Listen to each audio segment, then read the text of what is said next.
ഞാൻ ബ്രാഹ്മണനായി ജനിച്ചാൽ മതി എന്നൊക്കെ സോറിയാണ് തൃശ്ശൂർക്ക് ഒരു തെറ്റുപറ്റി. ഈ പൂണൂലിട്ട വർഗത്തിനോട് അടുത്ത ജന്മത്തിൽ പൂണുനൂലിടുന്ന വർഗത്തിൽപ്പെട്ട് മന്ത്രിമുഖ്യനാവണം. നമ്മൾ ഏത് നൂറ്റാണ്ടിലാണ് ജീവിക്കുന്നത്? സുഹൃത്തുക്കളെ, ഈ വേടൻ കഴിഞ്ഞ ദിവസം അരുൺകുമാറുമായിട്ടുള്ള ചർച്ചയ്ക്കിടയിൽ അദ്ദേഹം പറഞ്ഞതാണ് ഈ ഒരു കാര്യങ്ങൾ.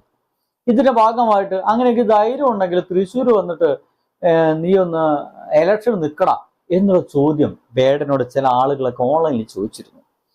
സുഹൃത്തുക്കളെ, യേശുദാസ്, MG ശ്രീകുമാർ, വേടൻ, ഞാൻ ഇവിടെ പറയുന്ന ഒരു ഹൈപ്പോത്തറ്റിക്കൽ ക്വസ്റ്റ്യൻ ആണ്, ഒരു ഹൈപ്പോത്തറ്റിക്കൽ ആയിട്ട് കാര്യമാണ്.